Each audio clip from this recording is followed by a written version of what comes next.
Diabetic capital of the world سمجھا جا رہا ہے. اس طرح سے جو موٹاپا ہے یہ بھی 40% اس وقت پہنچ چکا ہے.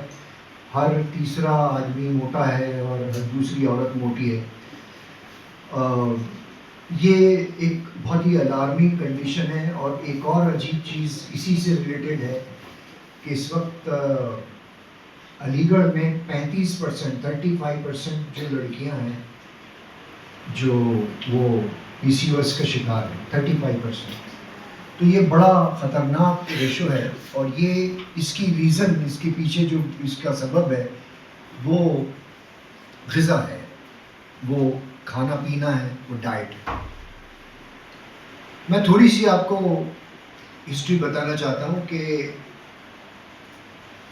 یہ ہمارے ساتھ ایسا کیوں ہو رہا ہے، دوسری جگہ کے لوگوں کے ساتھ ایسا کیوں نہیں ہو رہا ہے. مطلب جو ڈیولپڈ کنٹریز ہیں اس میں ایسا سسٹم نہیں ہے، جبکہ ہم سے زیادہ استعمال کرتے ہیں. ہمارے ساتھ ایسا کیوں ہو رہا ہے؟ اس کی ایک چھوٹی سی تاریخ میں آپ کو بتا دوں. آپ اس سے اندازہ لگا سکتے ہیں کہ ہماری باڈی میں جو پری جینوم ہے وہ گڑبڑ ہو چکے ہیں. اور اس کی وجہ یہ ہے، اس میں آپ کا اور ہمارا کسی کا قصور نہیں ہے، اس کا قصور ہے حکومت کا. اور وہ بھی ہماری موجودہ حکومت یا اس سے پہلی حکومت نہیں بلکہ انگریزوں کا.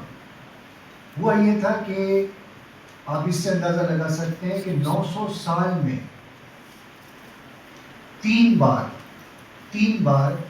قحط پڑا یا بھوک مری ہوئی. 900 سال میں، جس میں لوگ لاکھوں کی تعداد میں ختم ہوئے.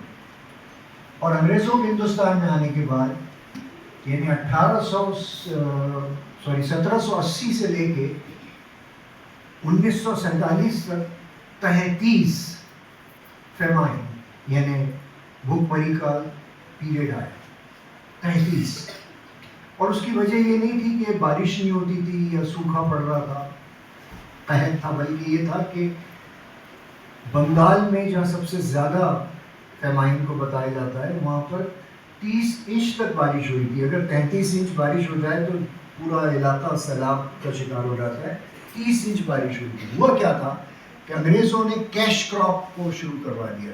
انہوں نے کہا گیہوں نہیں اگائیں گے، آپ چاول نہیں اگائیں گے، آپ اگائیں گے کاٹن، آپ اگائیں گے جوٹ، آپ اگائیں گے افیم یا اور آپ اگائیں گے گنا.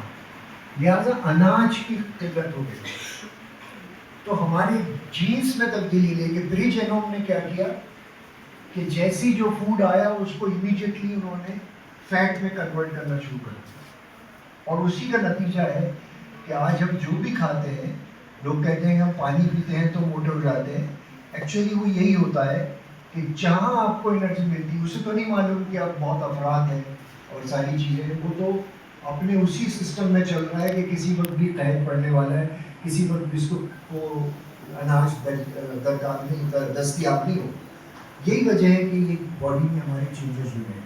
اس کے بعد سیکنڈ جو بہت بڑا کلپریٹ ہے وہ یہ تھا کہ 1960 تک ہندوستان میں اناج کی کمی تھی اور وہ رشیا سے اور امریکہ سے اور جاپان سے ویک میں اناج لیا کرتا تھا.